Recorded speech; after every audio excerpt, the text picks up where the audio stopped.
Iran जब जिस time पे सद्दाम हुसैन, पता है ना आपको, तो जब यूएस ने सद्दाम हुसैन को कैप्चर किया था ना इराक के अंदर, तो इराक की जो फोर्सेस थी जो सद्दाम हुसैन की बहुत लॉयल थी आर्मी, उसको यूएस ने एकदम से हटा दिया, ख़त्म तुम, क्योंकि ट्रस्ट इशूज़ थे मोस्टली, तो है ना, तो ट्रस्ट इशूज़ थे।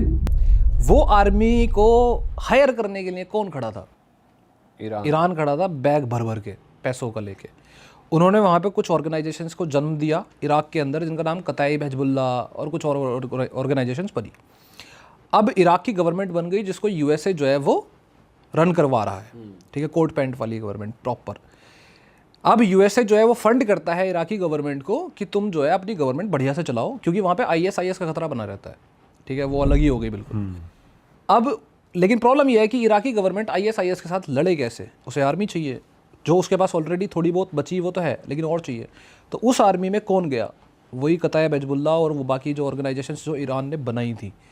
और अब यूएस की जो पैसे दे रहा है ना, यूएस इराकी गवर्नमेंट को फंड कर रहा है स्टेबल रहने के लिए, वही पैसा कताइब हिजबुल्ला की सैलरी है। और वो कताइब हिजबुल्ला ईरान की प्रॉक्सी है। और प्रॉक्सी है मतलब क्या?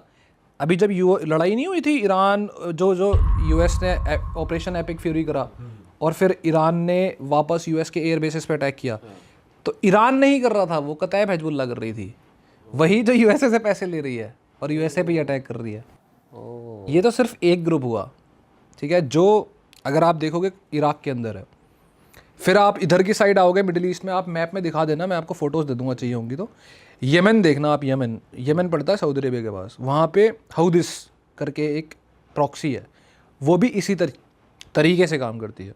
फिर ऐसे ही हमास हो गया उसमें, ठीक है, और तुम्हारा लेबनीज़ हिजबुल्ला हो गया। लेबनीज़ हिजबुल्ला भी एक मिलिटेंट ऑर्गेनाइजेशन है जो लेबनान की गवर्नमेंट से ज़्यादा पावरफुल है, लेकिन वो लेबनान की गवर्नमेंट को हटाते नहीं है। क्यों? क्योंकि वो लेबनान की गवर्नमेंट के थ्रू पैसा कमाते हैं और उनकी प्रॉक्सी है। मतलब आप ये मान लो कि जैसे मैकडोनल्ड्स का बर्गर है ना, बर्गर शॉप चल रही है, तो ईरान की प्रॉक्सीज जो है वो उसकी फ्रेंचाइजीज हैं जो पूरे मिडिल ईस्ट के अंदर हैं, इवन मिडिल ईस्ट के बाहर भी हैं, पाकिस्तान एंड अफगानिस्तान, फ्रेंचाइजीज हैं वो सिर्फ और सिर्फ ईरान के इंस्ट्रक्शंस पे काम करती हैं। वो वहाँ से एक सिग्नल गया और वो अटैक करना शुरू कर देंगे इसराइल को, यूएस के एयरबेस को, पता भी नहीं चलता, वो कर भी रहे हैं। पर पाकिस्तान तो सपोर्ट करता है भाई यूएस का। पाकिस्तान के अंदर ऑर्गेनाइजेशंस हैं। अच्छा, पाकिस्तान खुद कुछ नहीं, खुद वो अलग देश हो गया, लेकिन उसके अंदर ऑर्गेनाइजेशंस हैं जो डीप इंटरनली काम कर रही हैं। और अब इनमें एक सरप्राइजिंग चीज़ बताता हूँ मैं आपको, ठीक है, बहुत सरप्राइजिंग चीज़ है। ये सारी मिलिटेंट ऑर्गेनाइजेशन जो हैं, कताइब हिजबुल्ला, हमास, ये सब पूरे मिडिल ईस्ट में फैली हुई हैं, लेकिन ये ईरान की क्यों सुने? ये तो अलग पहले से भी ये कुछ थी, तो ये ईरान की क्यों सुनेंगी? इसलिए क्योंकि ईरान जो है वो हेडक्वार्टर है मैकडोनल्ड, जैसे मैकडोनल्ड बर्गर है, तो मैकडी की अगर कोई ब्रांच है यहाँ पे नोएडा में, तो वो मैकडी के साथ क्यों जुड़ी हुई है? खुद ही क्यों नहीं बर्गर बेच लेती? क्यों? क्योंकि रेसिपी उनके पास नहीं है। करेक्ट, ठीक है। तो ईरान जो है वो उनके जो टेररिस्ट कह लो या मिलिटेंट ऑर्गेनाइजेशंस है ना, उनको वो सारी रेसिपी देते हैं। रेसिपी किस चीज़ की? रॉकेट बनाने की, ड्रोन्स बनाने की। मतलब आज तक टेररिस्ट ऑर्गेनाइजेशंस कैसी थी? बंदूक उठाई, उड़ा दिया, मार दिया, बम, छोटे मोटे ग्रेनेड्स।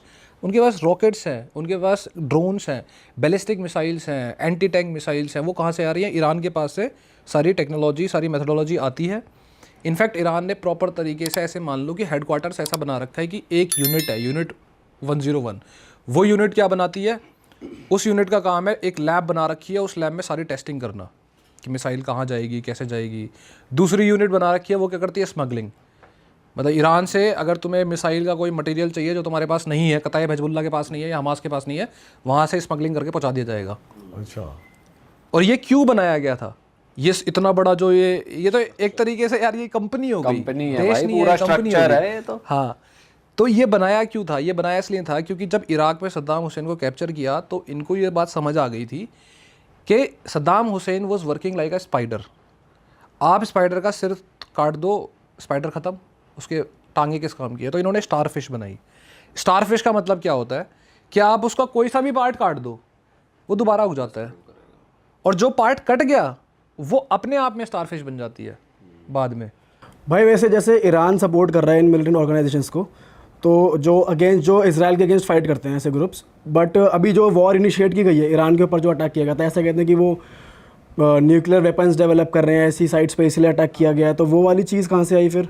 यार इनको डर पता है किस चीज़ का है कि इस चीज़ की रियलाइजेशन इनको बहुत लेट हुई कि ईरान सिर्फ ईरान नहीं है, Iran is working like a franchise model, जिसमें इनकी 8-10 बहुत तगड़ी तगड़ी फ्रेंचाइजी हैं। तो ये एक तरीके से 8-10 कंट्रीज़ हो गए छोटे छोटे। तो अब प्रॉब्लम यह है कि ईरान न्यूक्लियर वेपन नहीं बना रहा, ठीक है, लेकिन उन 8-10 जगहों पे बन रहा हो तो, जैसे बन भी रहा था सीरिया के अंदर, नॉर्थ कोरिया हेल्प कर रहा था बनाने में, अच्छा, और ये इजराइल को पता ही नहीं चला, और जब पता चला तो उन्होंने एक मिसाइल मार के, बढ़िया सी मिसाइल मार के वो ख़त्म कर दिया। अच्छा, लेकिन ना कर पाते तो आप ईरान पे नज़र बना के बैठे हो, बन कहीं और गया। भाई वैसे ये जो वॉर चल रही है, आपको क्या लगता है कि ये और वाइडर रीजनल वॉर बन सकती है और देश इन्वॉल्व होंगे इसमें? पहले आप ये बताओ, आपको टेक्निकल ज़्यादा तो नहीं लग रहा है? नहीं, थोड़ा सही है, सिंप्लीफाई कर सही है, दो। सही है, सही है। भाई ये भी कह रहे हैं कि ईरान इस वॉर के लिए ऑलरेडी तैयार थे, ना पता था भाई ऐसा कुछ होगा ज़रूर, ये वॉर ज़रूर होगी, मतलब यूएस कुछ ना कुछ करेगा, तो पहले से इन्होंने एक तरीके से तैयारी ये कर रखी थी, ये प्रिपेयर्ड ही थे। 20 साल से 30 साल से प्रिपेयर्ड थे। अभी तो ईरान ने बहुत सारी चीज़ें बताई नहीं हैं, अभी बहुत सारी चीज़ें छुपा के रखी होंगी। जैसे तुम ईरान, यूएसए ईरान पे इन्वेजन क्यों नहीं कर रहा? सारी चीज़ों में मिसाइल फेंक दी, ये कर दी, इन्वेजन ही कर दो ना, उतार दो अपनी आर्मी, इतनी तगड़ी है। क्योंकि ईरान जो है वो एक तरीके से मतलब ज्योग्राफिकली ब्लेस्ड है, ऐसा कहते हैं ईरान। ब्लेस्ड है भी, और उन्होंने तैयारी की है। जैसे बहुत उनके यहाँ ना पहाड़ है, पहाड़ के नीचे उन्होंने बंकर्स बनाए हैं आधा किलोमीटर नीचे। आप समझ सकते हो कितना ज़्यादा नीचे हो गया। इतना नहीं, अब उसमें मान लो तुमने ग्राउंड इन्वेजन कर दिया, तुम उस सुरंग के अंदर घुसना शुरू करोगे। उन्होंने अंदर शहर बना रखे हैं जिसमें मिसाइलें रखी हुई हैं। आपकी आर्मी आई लेट से, आगे से मिसाइल आ रही है, ड्रोन आ रहे हैं, तो तुम क्या कैसे लड़ोगे? और फिर ये भी है कि उसे तुम बंकर को बस्ट भी नहीं कर सकते, क्योंकि जो बॉम्ब्स होते हैं ना, बंकर को बस्ट करने वाले बॉम्ब, वो भी सिर्फ 200-250 मीटर ही जाते हैं। ये 500-500 मीटर बना के बैठे हुए हैं, तो मतलब वहाँ जाना मौत के कुएं में जाना है। और वैसे भी ईरान नहीं हार रहा, तो ईरान इज़ एक्चुअली बहुत ही कम चांसेस है कि वो डिफीट हो सकता है, बहुत ही कम चांसेस बट है। आपको क्या दिख रहा है, इसका कंक्लूजन निकलता दिख रहा है वॉर का? जैसे ट्रम्प तो रोज ही आके क्लेम कर रहा है कि हम तो जीत चुके हैं जी, पहले घंटे में जीत गए थे जी। यार इसका कंक्लूजन बहुत सिंपली मैं बताऊँ, ईरान का हारना इज़ नॉट द कंक्लूजन, वो हो ही नहीं सकता। मैंने आपको स्टारफिश वाला मॉडल बताया, जिसकी आप एक विंग काट दो, वो दोबारा उग जाएगी, तो कैसे काटोगे आप? इसका कंक्लूजन सीज़ फायर ही है, सीज़ फायर होगा। बस वो मेक श्योर ये करना चाहते हैं कि ईरान इतना पावरफुल ना बचे कि अगले 10-20 साल तक हम पे कुछ अटैक कर पाए। तो आपको लगता है ये चीज़ वो अकम्प्लिश कर लेंगे? अरे वाह, आपने ये वीडियो यहाँ तक देख ली भाई, तुमने हमारी मेहनत सफल कर दिया, तुम ही लोग हो असली रियल हिट। और अगर आपको बहुत मज़ा आ रहा है ऐसी क्लिप्स में, ऐसी वीडियोस में, तो फटाफट जाइए प्लेलिस्ट पे, बिंज वॉच कीजिए, सारी वीडियोस देख डालो और मौज काटो। That is it. हम मिलेंगे नए पॉडकास्ट में, नए क्लिप में। Till then bye bye, see you, take care, do subscribe.